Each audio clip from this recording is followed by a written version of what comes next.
আমার ভাইয়েরা, এজন্য আপনি যদি আল্লাহকে ভালোবাসেন, আল্লাহর মসজিদকে ভালোবাসতে হবে। আপনি যদি মাদ্রাসাকে ভালোবাসেন, তাহলে আল্লাহর নবীকে ভালোবাসতে হবে। আল্লাহ পাক রব্বুল আলামিন বললেন, কুল ইন কুনতুম তুহিব্বুনাল্লাহ ফাত্তাবিউনি ইউহিব্বুকুমুল্লাহু ওয়া ইয়াগফির লাকুম যুনুবাকুম ওয়াল্লাহু গফুরুর রহিম। জোরে কোন আল্লাহু আকবার। আমার ভাইরা, আল্লাহ পাক রব্বুল আলামিন ডাক দিয়ে বললেন, দুনিয়ার মধ্যেও মানুষ, তোমরা যদি আমি আল্লাহর সাথে মহব্বত রাখতে চাও, আমি আল্লাহকে ভালোবাসতে চাও, আমার ভাইরা আপনারা বলুন তো, আল্লাহর মহব্বতের পাত্র আমরা হতে চাই কি চাই না? আর একটু জোরে কান, চাই কি চাই না? আল্লাহ বললেন যে আমরা যদি আল্লাহর কাছে যেতে চাই, তোমরা যদি আমি আল্লাহকে পেতে চাও, আমি আল্লাহর ভালোবাসার পাত্র হতে চাও, তাহলে তোমরা প্রথমে একটা কাজ করো। ওই কাজ হলো তোমরা আমার নবীকে ভালোবাসো। তোমরা আমার নবীকে যদি ভালোবাসো, আমি আল্লাহ পাক রব্বুল আলামিন বলে দিলাম, যেই দিন থেকে আমার নবীকে ভালোবাসবা, আমার রাসূলকে ভালোবাসবা, আমি আল্লাহ পাক রব্বুল আলামিন বলে দিলাম, ওয়া ইয়াগফির লাকুম যুনুবাকুম, আমার নবীকে যদি ভালোবাসো 50 বছর বয়সে, আমি আল্লাহ পাক রব্বুল আলামিন তোমার 50 বছরের জীবনের গুনাহগুলোকে maaf করে দেব। জোরে কান মারহাবা। আর একটু জোরে কান মারহাবা। আমার ভাইরা, তাহলে রাসূলকে ভালোবাসার দরকার আছে না নাই? এখন রাসূলকে কেমন করে আপনি ভালোবাসবেন? রাসূলকে ভালোবাসার কিন্তু কিছু নিয়ম আছে, কিছু পন্থা আছে। আপনি এলোমেলো রাসূলকে ভালোবাসতে যাবেন, তাহলে কিন্তু আপনি রাসূলকে ভাবেন না। ভালোবাসতে হবে অবশ্যই সুন্নাত তরিকার মধ্যে। আমার ভাইরা, দুনিয়ার মধ্যে সাহাবে আজমাইনরা যেমন করে রাসূলকে ভালোবাসছে, তেমন করেই কিন্তু আমাকে ভালোবাসতে হবে। আমার রাসূলকে ভালোবাসছে হযরতে আবু বকর সিদ্দিক রাদিয়াল্লাহু তাআলা আনহু। জোরে কান মারহাবা। আল্লাহ পাক রব্বুল আলামিন যদি আমাকে আপনাকে এই পর্যন্ত না আনতেন, তাহলে কি আমি আসতে পারতাম? কোনোভাবেই সম্ভব না। কিন্তু এইখানে আসার জন্য, আমার আপনার এইখান পর্যন্ত আসা এবং পৌঁছানোর জন্য দুইটা জিনিস প্রয়োজন হয়েছে। কয়টা? দুইটা জিনিস প্রয়োজন হয়েছে। এক নাম্বার হচ্ছে আল্লাহ পাক রব্বুল আলামিনের দয়া। ঠিক কিনা বলেন? আল্লাহ পাক রব্বুল আলামিনের দয়া। আর দ্বিতীয় নাম্বার হচ্ছে আমার আপনার ইচ্ছা। আমার আপনার ইচ্ছা, এবং তারপরে আল্লাহ পাক রব্বুল আলামিনের দয়ার মাধ্যমে আমি আপনি এই কোরআনের মাজলিস পর্যন্ত আসতে পেরেছি এবং বসতে পেরেছি। জোরে কোন কথা, ঠিক কিনা? তো এই জন্য আমার ভাইরা, এই মাহফিল পর্যন্ত আসতে গেলে আর একটা শর্ত থাকতে হয়। সেই শর্ত হচ্ছে, এই সামিয়ানার নিচে বসতে গেলে একটা শর্ত আছে, একটা যোগ্যতা আমার আপনার থাকতে হয়। সেই যোগ্যতা হচ্ছে আমার অন্তরের ভিতর আল্লাহর প্রতি বিশ্বাস। তার নামটাই হচ্ছে ঈমান। জোরে কোন কথা, ঠিক কিনা? যাদের ঈমান নাই, এই সমস্ত ব্যক্তিরা কিন্তু এই সামিয়ানার নিচে বসতে পারে না, অর্থাৎ বসলেও তাদের ভালো লাগে না। এজন্য আল্লাহ পাক রব্বুল আলামিন বলেছেন, ইন্নামাল মুমিনুনা আল্লাযীনা ইযা যুকিরাল্লাহ, নিশ্চয় তারা হচ্ছে ঈমানদার, তারা হচ্ছে মুমিন, যাদের সামনে আমি আল্লাহ পাক রব্বুল আলামিনের নামের তাজকিরা করা হয় তথা জিকির করা হয়। জিকির করার সঙ্গে সঙ্গে আল্লাহ পাক রব্বুল আলামিন বলেন, তাদের অন্তরটা ব্যথায় ব্যথিত হয়ে যায় এবং বিগলিত হয়ে যায়। সুবহানাল্লাহ বলেন। একমাত্র ঈমানদার যারা, তাদের সামনেই কিন্তু আমার আল্লাহর নাম নিলে তাদের অন্তরটা ব্যথায় ব্যথিত হয়ে যায়। ঠিক কিনা বলেন? এবং আল্লাহ পাক রব্বুল আলামিন বললেন যে, ওয়া ইযা তুলিয়াত আলাইহিম আয়াতুহু যাদাতহুম ঈমানা, এবং যখন তাদের সামনে আমি আল্লাহ পাক রব্বুল আলামিনের কুরআনুল কারীমের আয়াত থেকে তেলাওয়াত করা হয়, তেলাওয়াত করার সঙ্গে সঙ্গে তাদের অন্তরের মধ্যে ঈমানের মাত্রাটা বেড়ে যায়। সুবহানাল্লাহ বলেন। এজন্য আমার ভাইরা, এই পর্যন্ত আসতে, এই পর্যন্ত থাকতে যেই জিনিসটা আমার প্রয়োজন, সেইটা হচ্ছে এক নম্বরে ঈমান। এই ঈমান না থাকলে এই জায়গার মধ্যে আমি আসতেও পারতাম না, আর আসার পরে আমার মজাও লাগতো না। ঠিক কিনা বলেন? ঈমানের জোরে, ঈমানের বলে আমি এই পর্যন্ত আসতে পেরেছি। এই জন্য আমার ভাইয়েরা, ঈমানটা হচ্ছে বিশাল বড় একটা দৌলত। যে দৌলতটা হয়তো নামের মধ্যে সকলেই পেয়েছে, কিন্তু প্রকৃতপক্ষে ঈমানের স্বাদ তারাই পেয়েছে যাদেরকে আমার আল্লাহ পাক রব্বুল আলামিন দুনিয়া এবং আখিরাতের জন্য কবুল করে নিয়েছেন। সুবহানাল্লাহ বলেন। আমার ভাইয়েরা, আল্লাহ পাক রব্বুল আলামিন তার পবিত্র কোরআনুল কারীমের মধ্যে বলেন, ইন্নাল্লাহা আশতারা মিনাল মুমিনিনা আনফুসাহুম ওয়া আমওয়ালাহুম বিআন্না লাহুমুল জান্নাহ ইউকাতিলুনা ফি সাবিলিল্লাহি ফায়াকতুলুনা ওয়া ইউকতালুন। জোরে কোন আল্লাহু আকবার। আমার ভাইরা, আল্লাহ সুবহানাহু ওয়া তাআলা ডাক দিয়ে বলেন, হাবিব আমার, আমি নিশ্চয় আল্লাহ পাক রব্বুল আলামিন দুনিয়ার মধ্য থেকে ঈমানদারদের কাছ থেকে আমি দুইটা জিনিস কিনে নিয়েছি। জোরে কোন কয়টা? আমি আল্লাহ পাক রব্বুল আলামিন দুইটা জিনিস কিনে নিয়েছি। এই দুইটা জিনিস হলো ঈমানদারের কাছ থেকে আমি এক নাম্বার ঈমানদারের জানটাকে কিনে নিয়েছি। সুবহানাল্লাহ পড়েন। আমি ঈমানদারের জানটাকে কিনে নিয়েছি এবং দ্বিতীয় নম্বরে আমি ঈমানদারের কাছ থেকে তার মালটাকে কিনে নিয়েছি। আমি আল্লাহ পাক রব্বুল আলামিন ঈমানদারের কাছ থেকে দুইটা জিনিস কিনে নিয়েছি একটা জিনিসের বিনিময়ে। সেই জিনিসটা হলো আমার সন্তুষ্টি। যে ঈমানদার দুনিয়ার মধ্যে তার জীবনের সম্পূর্ণ সময়টা এবং তার উপার্জিত মালটা আমি আল্লাহর রাস্তায় খরচ করবে, আমি আল্লাহ পাক রব্বুল আলামিন বলে দিলাম, ওই ঈমানদার যখন কবর নামক জায়গার মধ্যে আসবে, আমি আল্লাহ পাক রব্বুল আলামিন তাকে ডাইরেক্ট আমার জান্নাতের মধ্যে প্রবেশ করাবো। জোরে কোন মারহাবা। আমার ভাইরা, তাহলে আমরা হলাম ঈমানদারের জন্য কিন্তু এই জায়গায় আসছি। জোরে কোন কথা ঠিক কিনা? এই জায়গায় আসছি ঈমানের বলে, ঈমান নামক দৌলতের বলে আমরা এই পর্যন্ত আসলাম। আল্লাহ পাক রব্বুল আলামিন আমাদেরকে ডাক দিয়ে বললেন যে আমাদের কাছ থেকে দুইটা জিনিস কিনে নিলেন। একটা হচ্ছে আমার জান, আর একটা হচ্ছে আমার মাল।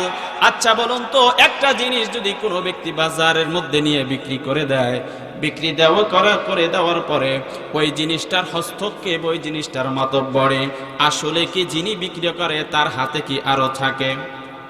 আর একটু জোরে কোন থাকে? আমার ভাইরা, যদি না থাকে তাহলে আপনি শুনুন। আল্লাহ বললেন, বান্দা নামাজে আসো। আজকে আমরা নামাজে আসি না।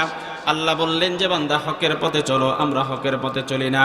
আল্লাহ বললেন যে বান্দা তুমি দুনিয়ার মধ্যে মিসকিনের হাতের মধ্যে টাকা পয়সা তুলে দাও, আমরা কিন্তু টাকা পয়সা তুলে দিতে পারি না।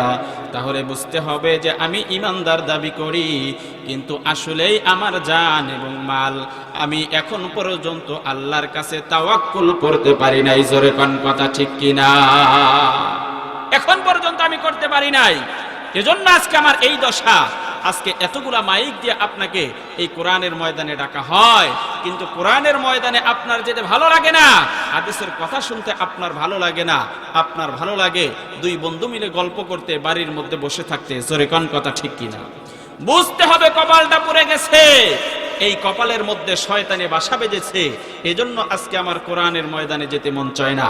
এজন্য আমার ভাইরা, এখন পর্যন্ত যারা আসেন নাই, অতি তাড়াতাড়ি এই কোরআনের মাজলিসে আল্লাহ পাক রব্বুল আলামিন প্রত্যেককেই আসার জন্য তৌফিক দান করুক। সকলেই বলুন আমিন।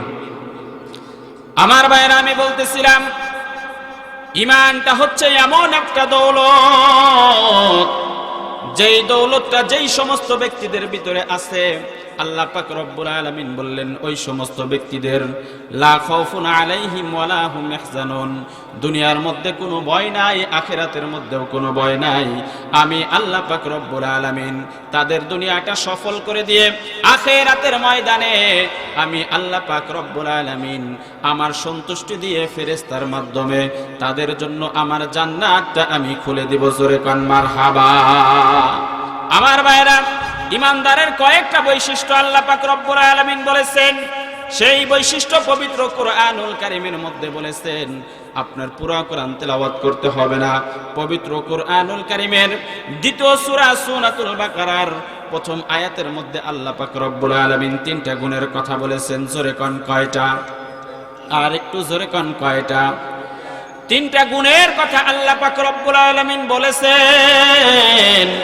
এই কোরআনুল কারীমের সাথে আমার জীবনটা যদি আমি মিলিয়ে নেই, আর আমার জীবনের সাথে কোরআনের সাথে যদি 3টা গুণ মিলে যায়, তাহলে বুঝতে পারবো যে আমি আসলেই দুনিয়ার মধ্যে প্রকৃত ঈমানদার। জোরে কোন কথা ঠিক কিনা? আমার ভাইরা, আল্লাহ পাক রব্বুল আলামিন ডাক দিয়ে বলেন, আলিফ লাম মিম যালিকাল কিতাবু লা রাইবা ফীহি হুদাল লিল মুত্তাকিন। জোরে কোন আল্লাহু আকবার। আমার ভাইরা, আল্লাহ পাক রব্বুল আলামিন বলেন, আলিফ লাম মিম হুরুফে মুকাত্তাআত, আল্লাহু আ'লামু বিমুরাদিহিম বিযালিক। এই হরফের অর্থ দুনিয়ার মধ্যে আল্লাহ পাক রব্বুল আলামিন কোন মানুষকে বোঝানোর মতো ক্ষমতা দেয় নাই, কোন মানুষকে বুঝতে দেয় নাই।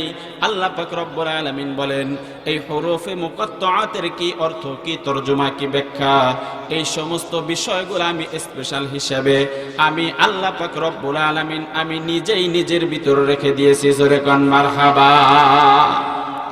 দ্বিতীয় নাম্বার আয়াতের মধ্যে আল্লাহ পাক রব্বুল আলামিন বললেন, যালিকাল কিতাব, এটা হচ্ছে সেই কিতাব, হুদাল লিল মুত্তাকিন, যেই কিতাবের মধ্যে রয়েছে হেদায়েত কাদের জন্য? মুত্তাকিদের জন্য, ঈমানদারের জন্য।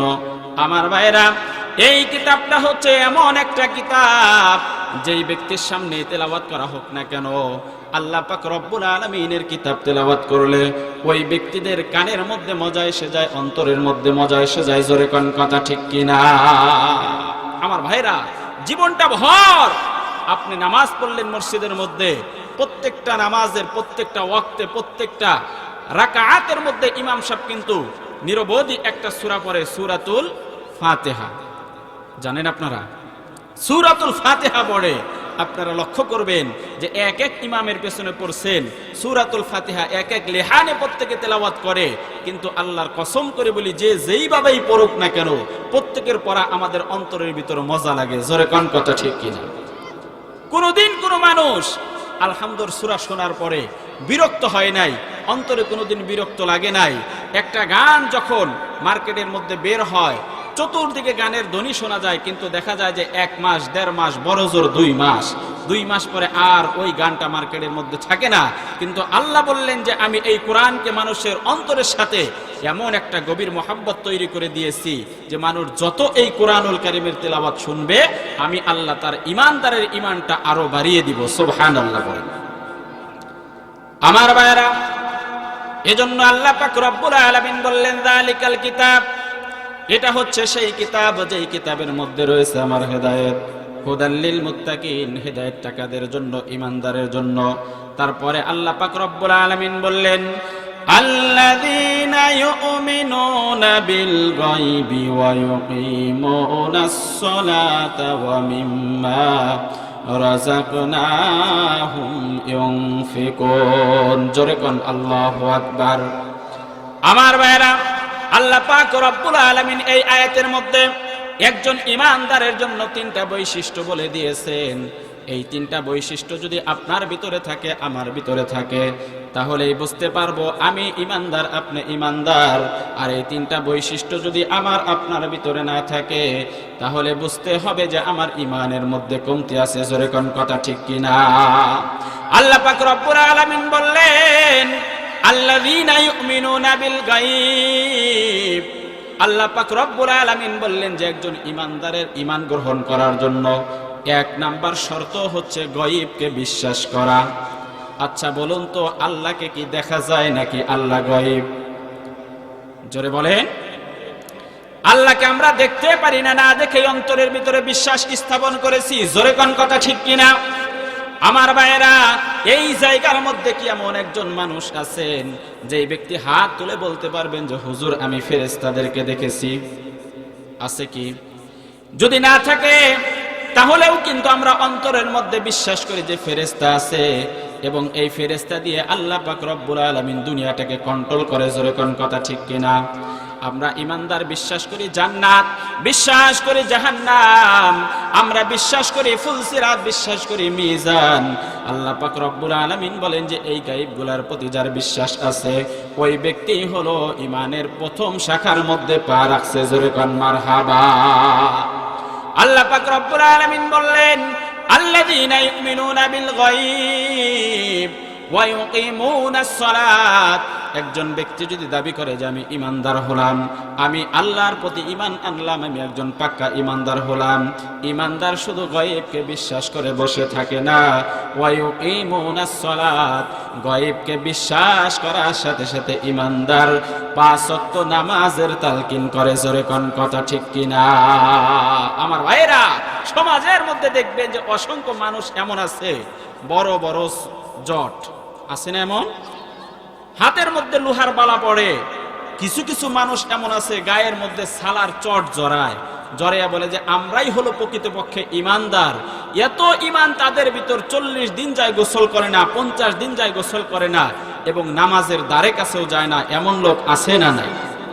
আচ্ছা বলুন তো, তারা যত বড় ইমানদারি দাবি করুক না কেন, কোরআনের ভাষায় আল্লাহ বলেন যে ওয়ায়ুকিমুনাস সালাত, বান্দা যদি গায়বকে বিশ্বাস করার পরে যদি ঈমান না রাখে, যদি বান্দা নামাজ কায়েম না করে, তাহলে কোরআনের ভাষায় ওই ব্যক্তি ঈমানদার হতে পারে না। জোরে কোন কথা ঠিক কিনা? আমার ভাইরা, তাহলে কোরআনের আয়াতের মাধ্যমে আমি বুঝতে পারলাম, 1 নম্বরে হচ্ছে গায়বকে বিশ্বাস করা, 2 নম্বরে হচ্ছে নামাজ কায়েম করা। আল্লাহ পাক রব্বুল আলামিন বললেন, একজন ঈমানদার শুধু গায়বকে বিশ্বাস করলো আর নামাজকে কায়েম করলো, এই নামাজকে কায়েম করার পরেও একজন ঈমানদার বসে থাকে না। 3 নাম্বার গুণ হচ্ছে ওয়া মিম্মা রাযাকনাহুম ইউনফিকুন। জোরে কোন আল্লাহু আকবার। আমার ভাইরা, আল্লাহ পাক রব্বুল আলামিন ডাক দিয়ে বললেন, ঈমানদার, 1 নাম্বার তুমি আমাকে বিশ্বাস করলা, জান্নাত জাহান্নামকে বিশ্বাস করলা। 2 নম্বরে 5 ওয়াক্ত নামাজ পড়লা, আমি যেই নামাজগুলা ফরজ করেছি প্রত্যেকটা হুকুম মানলা। আর প্রত্যেকটা হুকুম মানার পরে তুমি বসে থাকলে হবে না। আমি আল্লাহ পাক রব্বুল আলামিন বলে দিলাম, যারা দাবি করে ইমানদার 1 নাম্বার গুণ আছে, 2 নাম্বার গুণ আছে।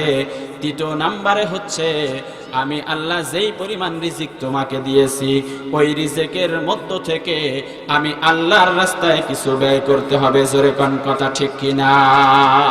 আমার ভাইরা, 1 নাম্বার গুণ আমাদের ভিতরে মোটামুটি আছে, 2 নাম্বারও গুণ মুরব্বী টাইপের লোক যারা, তাদের ভিতরে আছে। কিন্তু 3 নাম্বার গুণের ভিতরে আসলে আমরা এখন থেকে যাই। আল্লাহ বলেন যে ওয়া মিম্মা রাযাকনাহুম ইউনফিকুন, আমি তোমাকে যেই পরিমাণ রিজিক দিয়েছি, এই রিজিক যা আল্লাহ আমাকে দিয়েছেন, একদিন কামাই করে আমি পেলাম 500 টাকা, এখন 500 টাকাই কিন্তু আল্লাহ আমার জন্য দেয় নাই। জোরে কোন কথা ঠিক কিনা? এইখানে গরিবের হক আছে, এইখানে মিসকিনের হক আছে, এইখানে আপনার এলাকার মসজিদের হক আছে, আপনার এলাকার মাদ্রাসার হক আছে। জোরে কোন কথা ঠিক কিনা? আমার ভাইয়েরা, এজন্য আপনি যদি আল্লাহকে ভালোবাসেন, আল্লাহর মসজিদকে ভালোবাসতে হবে। আপনি যদি মাদ্রাসাকে ভালোবাসেন, তাহলে আল্লাহর নবীকে ভালোবাসতে হবে। আল্লাহ পাক রব্বুল আলামিন বললেন, কুল ইন কুনতুম তুহিব্বুনাল্লাহা ফাত্তাবিউনি ইউহিব্বুকুমুল্লাহু ওয়া ইয়াগফির লাকুম যুনুবাকুম ওয়াল্লাহু গফুরুর রহিম। জোরে কোন আল্লাহু আকবার। আমার ভাইরা, আল্লাহ পাক রব্বুল আলামিন ডাক দিয়ে বললেন, দুনিয়ার মধ্যেও মানুষ, তোমরা যদি আমি আল্লাহর সাথে মোহাব্বত রাখতে চাও, আমি আল্লাহকে ভালোবাসতে চাও, আমার ভাইরা আপনারা বলুন তো, আল্লাহর মোহাব্বতের পাত্র আমরা হতে চাই কি চাই না? আর একটু জোরে কান, চাই কি চাই না? আল্লাহ বললেন যে আমরা যদি আল্লাহর কাছে যেতে চাই, তোমরা যদি আমি আল্লাহকে পেতে চাও, আমি আল্লাহর ভালোবাসার পাত্র হতে চাও, তাহলে তোমরা প্রথমে একটা কাজ করো। ওই কাজ হলো তোমরা আমার নবীকে ভালোবাসো। তোমরা আমার নবীকে যদি ভালোবাসো, আমি আল্লাহ পাক রব্বুল আলামিন বলে দিলাম, যেই দিন থেকে আমার নবীকে ভালোবাসবা, আমার রাসূলকে ভালোবাসবা, আমি আল্লাহ পাক রব্বুল আলামিন বলে দিলাম ওয়া ইয়াগফির লাকুম যুনুবাকুম, আমার নবীকে যদি ভালোবাসো 50 বছর বয়সে, আমি আল্লাহ পাক রব্বুল আলামিন তোমার 50 বছরের জীবনের গুনাহগুলোকে maaf করে দেব। জোরে কোন মারহাবা। আর একটু জোরে কোন মারহাবা। আমার ভাইরা, তাহলে রাসূলকে ভালোবাসার দরকার আছে না নাই? এখন রাসূলকে কেমন করে আপনি ভালোবাসবেন? রাসূলকে ভালোবাসার কিন্তু কিছু নিয়ম আছে, কিছু পন্থা আছে। আপনি এলোমেলো রাসূলকে ভালোবাসতে যাবেন, তাহলে কিন্তু আপনি রাসূলকে ভাবেন না। ভালোবাসতে হবে অবশ্যই সুন্নাত তরিকার মধ্যে। আমার ভাইয়েরা, দুনিয়ার মধ্যে সাহাবে আজমাইনরা যেমন করে রাসূলকে ভালোবাসছে, তেমন করেই কিন্তু আমাকে ভালোবাসতে হবে। আমার রাসূলকে ভালোবাসছে হযরতে আবু বকর সিদ্দিক রাদিয়াল্লাহু তাআলা আনহু, জোরে কোন মারহাবা। আমার ভাইয়েরা, হযরতে আবু বকর সিদ্দিক রাদিয়াল্লাহু তাআলা আনহু মনে মনে চিন্তা করেন, আল্লাহ রাসূল মসজিদে নববীর মধ্যে বলেছেন যে আমি রাসূল যতগুলা সুন্নাত বলে দিয়েছি এর মধ্যে আরেকটা সুন্নাত যোগ করে দিলাম। সেই সুন্নাত হলো, ও দুনিয়ার ইমানদারেরা, আমার বন্ধুরা, তোমরা যদি এই যে আল্লাহ পাক রব্বুল আলামিন দুনিয়া বানিয়েছেন, এই দুনিয়ার মধ্যে অসংখ্য সৌন্দর্য জিনিস বানিয়েছেন, এই সৌন্দর্য যদি তোমরা ঘুরে ঘুরে দেখতে পারো, এই দুনিয়াটাকে ঘুরে দেখাও, আমি রাসূল তোমাদের জন্য সুন্নত করে দিলাম। জোরে কান মারহাবা। যে দেশ ঘুরে দেখা, আল্লাহর নিয়ামত ঘুরে ঘুরে দেখা, আমি রাসূল তোমাদের জন্য সুন্নত করে দিলাম। সুবহানাল্লাহ বলে।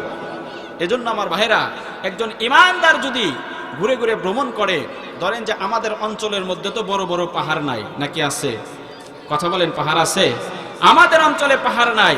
এখন আপনি যদি চট্টগ্রাম চলে যান অথবা পাহাড়ি একটা প্রত্যন্ত অঞ্চলে চলে যান, যাবার পরে আপনি যখন এই সুবিশাল পাহাড়কে দেখবেন, দেখার পরে আপনার মনে হবে যে আহারে, আল্লাহ কত সুন্দর করে, কত সূক্ষ্ম করে, কত সুবিশাল করে এই পাহাড়কে সৃষ্টি করেছেন। আর এই সৃষ্টির অবস্থা যদি আপনি দেখেন, মনে মনে চিন্তা করেন, ভেতরে যদি ঈমান সঠিক থাকে, তাহলে আপনি আপনার জবান দ্বারা বেরিয়ে যাবে সুবহানাল্লাহ। আমার ভাইরা, আল্লাহর নবীকে ভালোবাসতেন হযরতে আবু বকর সিদ্দিক রাদিয়াল্লাহু তাআলা আনহু। আল্লাহর নবী বললেন, ও দুনিয়ার মুসল্লিরা শোনো, তোমাদের জন্য আমি দেশ দেখাটাকেও সুন্নত করে দিলাম। এই দেশটা দেখার জন্য সুন্নত করে দিলাম। হযরতে আবু বকর সিদ্দিক রাদিয়াল্লাহু তাআলা আনহু ঘরের মধ্যে বসে বসে চিন্তা করে, আল্লাহর নবীর সব সুন্নতের আমল তো আমি করেছি, কিন্তু আজও পর্যন্ত আমি এই যে দেশ দেখা অর্থাৎ সফর করা, এই সুন্নাতটা এখন পর্যন্ত আমি আমল করতে পারি নাই। জোরে কান মারহাবা। হযরত আবু বকর মনে মনে চিন্তা করেন, দুনিয়ার মধ্যে সব সুন্নত আমি আবু বকরের জীবনের মধ্যে থাকবে, আর একমাত্র সফরের সুন্নাত থাকবে না। আমি আবু বকর তো এটা চিন্তা করতে পারি না। সুতরাং আল্লাহর রাসূল যদি আমাকে অর্ডার দেন, আল্লাহর রাসূলের অর্ডার নিয়ে আমি একটু দেশ দেখার জন্য, দুনিয়ার মধ্যে সফর করার জন্য যাব। জোরে কোন মারহাবা। কেমন জীবন তারা গঠন করেছেন যে একটু দেশ দেখার জন্য যাবে, একটু সফর করার জন্য যাবে। মনে মনে চিন্তা করতেছেন, আল্লাহ রসুলকে বলবো, নবীকে বলবো, নবী যদি আমাকে অর্ডার দেয়, আমাকে পারমিশন দেয়, তাহলে আমি দুনিয়ায় সফর করার জন্য তথা দেশ দেখার জন্য যাব। সুবহানাল্লাহ বলে। আমার ভাইরা, হযরতে আবু বকর সিদ্দিক রাদিয়াল্লাহু তাআলা আনহু চলে গেলেন আল্লাহর নবীর কাছে। যাবার পরে ডাক দিয়ে বলেন, ইয়া রাসূলুল্লাহ, ইয়া হাবিবাল্লাহ, আপনাকে আমি বলতেছি, আপনি যদি আমাকে একটু পারমিশন দেন, তাহলে আমি একটু দেশ দেখার জন্য যাব। আমি একটু কুবা প্রান্তরে দেখার জন্য যাব, কুবা নগরীটা দেখার জন্য যাব। আল্লাহর নবী ডাক দিয়ে বললেন, আবু বকর, এত জায়গা থাকতে তুমি কুবা প্রান্তর পর্যন্ত কিসের জন্য যাবা?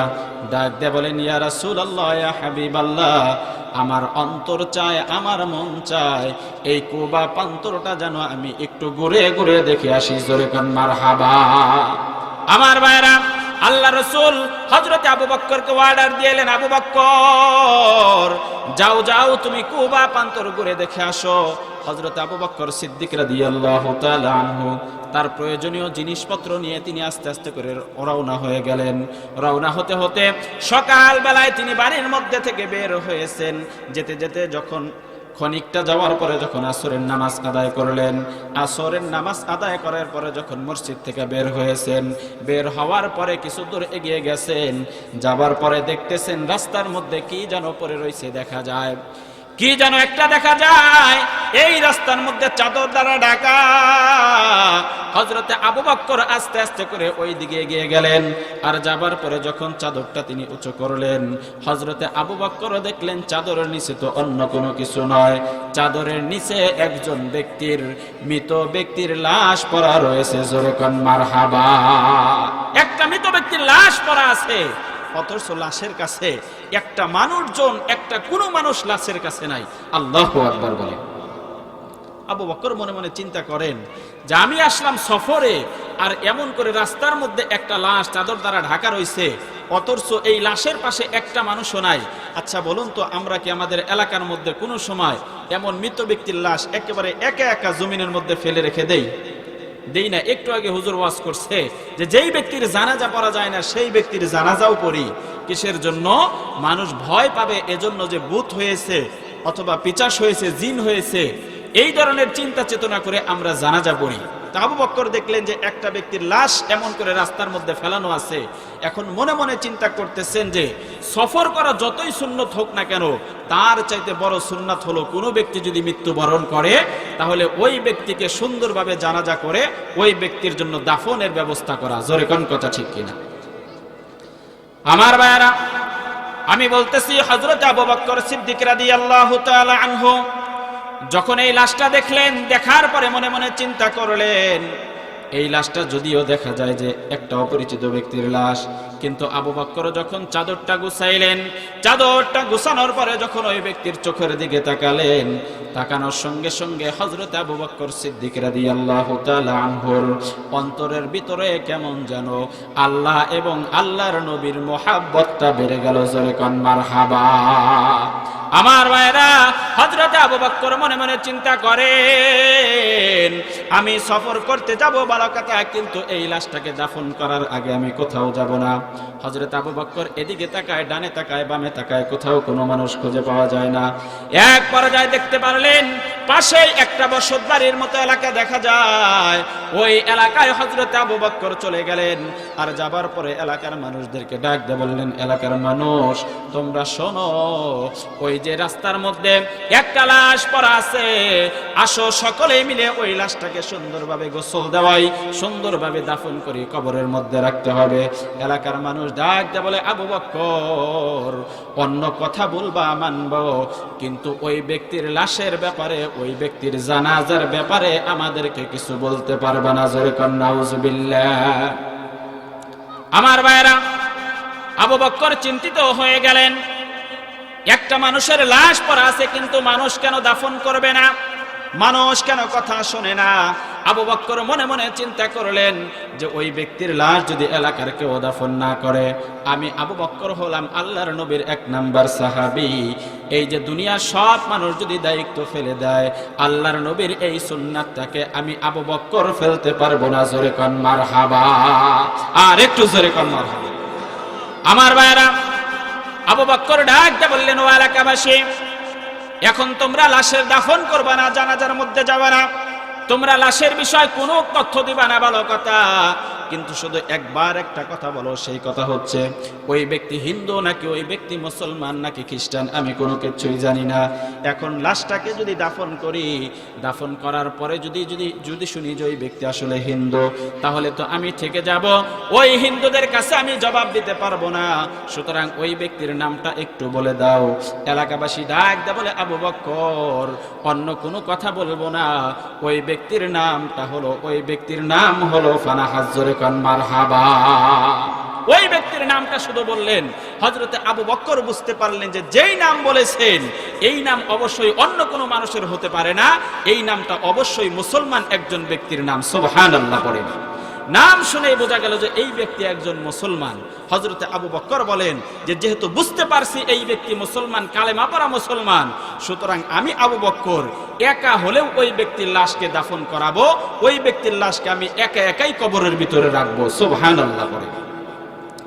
আমার ভাইরা, হযরতে আবু বকর চলে গেলেন লাশের কাছে, আর যাবার পরে কষ্ট হওয়ার পরে একা একা লাশটাকে সুন্দরভাবে গোসল করালেন। গোসল করানোর পরে যেই কাপড়টা তার সাথে মোড়ানো ছিল ওই কাপড়টা দিয়ে তার কাপড়ের ব্যবস্থা করলেন। আর ব্যবস্থা করার পরে হযরত আবু বকর সিদ্দিক রাদিয়াল্লাহু তাআলা আনহু একা একাই কষ্ট করে ছোট্ট একটা কবর করলেন। আর কবর খোঁড়ার পরে ওই ব্যক্তির লাশটা কবরের ভিতরে রাখলেন। আমার ভাইরা, আমার বন্ধুরা, লক্ষ্য করবেন যে কবরের ভিতরে রাখার পরে আল্লাহর একটা অলৌকিক ঘটনা ঘটে গেল। হযরতে আবু বকর যখন লাশটা কবরের ভিতরে রাখলো, আর রাখার পরে যখন বুকের মধ্যে হাত দিয়ে হযরতে আবু বকর বলল, বিসমিল্লাহি ওয়া আলা মিল্লাতি রাসূলিল্লাহ। আবু বকর সাক্ষী দেয়, যখন আমি ওই ব্যক্তির বুকের মধ্যে হাতটা রাখলাম, রাখার সঙ্গে সঙ্গে আমার অন্তরটা কেমন যেন কম্পিত আরম্ভ হয়ে গেল। জোরে কোন মারহাবা। লা ইলাহা লা ইলাহা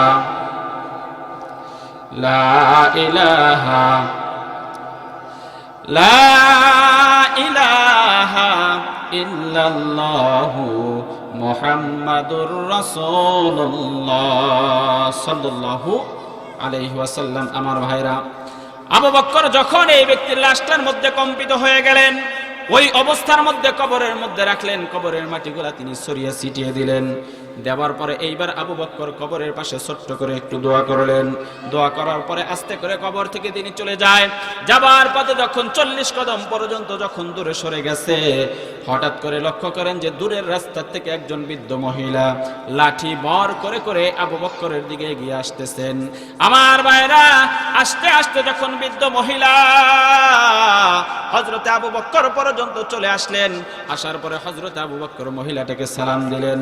সালাম দেওয়ার পরে মহিলা জিজ্ঞাসা করে, আবু বকর, এই জায়গার মধ্যে একটা লাশ রাখা ছিল, একটা মৃত ব্যক্তির লাশ রাখা ছিল, সেই লাশটা কি তুমি দেখছো? আবু বকর ডাক দিয়ে বলে, মা গো, ওই লাশটা শুধু আমি দেখছি, এখানে শেষ নয়, আমি আমার নিজের হাত দ্বারা ওই ব্যক্তির লাশটাকে কবরের মধ্যে আমি নিজে রেখেছি। জোরে কোন মারহাবা। আমার ভাইরা, আবু বকর যখন এই কথা বলছে, বলার সঙ্গে সঙ্গে এই মহিলা তার চোখের পানি ছেড়ে দিয়েছেন। আস্তে আস্তে করে তার চোখের পানি জমিনের মধ্যে ঝরঝর করে পড়ে। আবু বকর জিজ্ঞাসা করে, মা গো, বৃদ্ধ মা, তুমি কান্না করো কিসের জন্য? কিসের জন্য কান্না করো? তোমার সন্তানের লাশ দুনিয়ার কোনো মানুষ ধরতে চাইলো না, কোনো মানুষ দাফন করতে চাইলো না, কিন্তু আমি আল্লাহর নবীর সাহাবী, আমি নিজেই তোমার সন্তানের লাশটা কবরের ভিতরে রাখছি। ভয় করো না, ভয় করো না, তোমার সন্তানের লাশ রাখা অবস্থায় আমি প্রত্যেকটা সুন্নাত তরিকায় আমল করে দিয়েছি। জোরে কোন মারহাবা। আমার ভাইরা, বৃদ্ধ মহিলার কান্না একটু থামে না, কান্না আরো বেড়ে গেল। আবু বকর ডাক দিয়ে বলে, ও মা, কিসের জন্য কান্না করো? কিসের জন্য কান্না করো একটু বলো। সঙ্গে সঙ্গে বৃদ্ধ মহিলা ডাক দিয়ে বলে, আবু বকর, লাশ রাখছো ভালো কথা, কিন্তু ওই লোকটাকে তুমি জানোনি, লোকটার খবর ঠিকানা তুমি জানোনি? আবু বকর বলে, আমি কিছুই জানি না। সঙ্গে সঙ্গে এই বৃদ্ধ মহিলা ডাক দিয়ে বলে, আবু বকর, এই জায়গা থেকে আমি বৃদ্ধ মানুষ থাকি অনেক একটা দূরে, অনেক রাস্তা অতিক্রম করতে হয় আমার আসতে। আমি সকালবেলায় সংবাদ পেয়েছিলাম যে আমার সন্তান দুনিয়ার মধ্য থেকে চিরবিদায় নিয়ে চলে গেছে। যেই সংবাদটা আমি পেয়েছি, ওই ব্যক্তিকে বলেছি, সাবধান, আমার সন্তান মারা গেছে ভালো কথা, যতই লেট হোক না কেন, যতই দেরি হোক না কেন, আমি বৃদ্ধ না আসা পর্যন্ত, আমি মা না আসা পর্যন্ত আমার সন্তানকে তোমরা কেউ কোনো দিন দাফন করতে পারবা না। জোরে কোন মারহাবা। আর একটু জোরে কোন মারহাবা। আবু বকর ডাক দিয়ে বলে, মা গো, কিসের জন্য দাফনে নিষেধ করছেন? বৃদ্ধ মা ডাক দিয়ে বলেন, আমি এজন্যই নিষেধ করেছি, দুনিয়ার মধ্যে আমার আর কেউ নাই, এই আমার সন্তান ছাড়া, সুতরাং শেষবারের মতো একবার আমার সন্তানের চেহারাটা আমি একটু দেখব, আমার সন্তানের চেহারাটা আমি চিরদিনের জন্য একটু দেখব। আমার ভাইরা, এইবার বৃদ্ধ মহিলাকে আবু বকর বলে যে, ভালোই হয়েছে, যেহেতু দেখতে পারো নাই তাতেও সমস্যা নাই। আল্লাহ যদি তোমার সন্তানকে জান্নাতের মধ্যে নেয়, তোমাকেও জান্নাতের মধ্যে নেয়, জান্নাতের মধ্যে তোমার সাথে তোমার সন্তানের মিলন ঘটে যাবে। জোরে কোন মারহাবা। আমার ভাইরা, এই বৃদ্ধ মহিলা ডাক দিয়ে বলে, আবু বকর, জান্নাতের মধ্যেও দেখা করতে চাই না, অন্য কোনো জায়গার মধ্যে দেখা করতে চাই না, আমি আমার সন্তানের সাথে দুনিয়ার মধ্যেই দেখা করতে যাই। মারহাবা বলে, আমি দুনিয়ার মধ্যে দেখা করতে চাই। আবু বকর বলে, কেমন করে দেখবা? এই বৃদ্ধ মহিলা ডাক দা বলে, আবু বকর, তুমি যেমন করে আমার সন্তানের লাশটা কবরের মধ্যে রাখছো, ঠিক তেমন করেই আমার সন্তানের লাশটা উপরিভাগে নিয়ে আসো, উঠিয়ে নিয়ে আসো। আমি আমার সন্তানকে এক নজর দেখব, এক নজর দেখার পরে আবার আমার সন্তানের লাশটা তুমি কবরের ভিতরে রাখবা। জোরে কোন মারহাবা। আমার ভাইরা, আমরা যতই দাফন করি না কেন বলেন তো, এখন দূর থেকে একটা আত্মীয় আসার পরে যদি বলে যে আমার আত্মীয়কে দাফন করছেন, এখন 5টা মিনিটের জন্য একটু উঠান, একটু দেখবো, তারপরে আবার দাফন করে দেবেন, আমরা কি উঠাবো? জোরে কোন উঠাবো? নিয়ম নাই, উঠাইতে পারবো না। আবু বকর বলে যে আমিও পারবো না। বৃদ্ধ মহিলা ডাক দিয়ে বলে, তুমি যদি না উঠাও, শেষবারের মতো আমার সন্তানকে না দেখাও, তোমার নামে আমি কাল কিয়ামতের ময়দানে আল্লাহর বিচারের কাঠগড়ার মধ্যে বিচার দিব। সুবহানাল্লাহ বলেন। আমার ভাইরা, বিচারের কথা শোনার সঙ্গে সঙ্গে আবু বকরের চেহারা কালো বর্ণ হয়ে গেলেন। হযরতে আবু বকর সিদ্দিক রাদিয়াল্লাহু তাআলা আনহু বললেন, বৃদ্ধ মহিলা একটু অপেক্ষা করো। আবু বকর জাগায় 2 রাকাত নামাজ পড়লেন, মুনাজাতটা ধরলেন। 2 রাকাত নামাজ পড়ার পরে যখন চক্ষু বন্ধ করলেন, আল্লাহ রাসূল স্বপ্ন যোগে বলতেছেন, আবু বকরকে বলতেছেন, আবু বকর চিন্তা করো না, আমি রাসূল তোমাকে অনুমতি দিয়ে দিলাম, ওই বৃদ্ধ মহিলার সন্তানের লাশটা কিছুক্ষণের জন্য হলেও উঠিয়ে তার মাকে দেখার ব্যবস্থা করে দাও। জোরে কোন মারহাবা। দেখার ব্যবস্থা করে দাও, মা সন্তানকে দেখবে, আমি ব্যবস্থা করে দিলাম, তুমি দেখার ব্যবস্থা করে দাও। সুবহানাল্লাহ পড়ে। এজন্য আমার ভাইরা, রাসূলকে মহব্বত করলে তো তেমন মহব্বতই করতে হবে, যেই মহব্বত করলে দুনিয়ার মধ্যে আমি বিপদে পড়ি, আর বিপদে পড়ার সাথে সাথে রাসূলের সাহায্য আমার পর্যন্ত এসে যায়। জোরে কোন কথা ঠিক কিনা? আল্লাহ বললেন যে ওয়া আলাল্লাহি ফালিয়াতাওয়াক্কালিল মুমিনুন, যারা দুনিয়ার মধ্যে প্রকৃতপক্ষে ঈমানদার, আমি আল্লাহ পাক রব্বুল আলামিন তাদেরকে দুনিয়ায়ও সাহায্য করি এবং আখিরাতেও তাদের কোনো ভয় থাকবে না। সুবহানাল্লাহ পড়ে। তো আমার ভাইরা, যা হোক, অল্প সময় আপনাদের সম্মুখে আমি যা কিছু বললাম, এইখান থেকে যা কিছু আমল করার মতো আল্লাহ পাক রব্বুল আলামিন আমাকে সহ আপনাদের সকলকে আমল করার তৌফিক দান করুক। সকলেই বলুন আমিন। আল্লাহ পাক রব্বুল আলামিন আমাদের প্রত্যেককেই কবুল করুক। সকলেই বলুন আমিন। ওয়া আখির দাওয়ানা আলহামদুলিল্লাহি রাব্বিল আলামিন। আসসালামু আলাইকুম ওয়া রাহমাতুল্লাহি ওয়া বারাকাতুহু।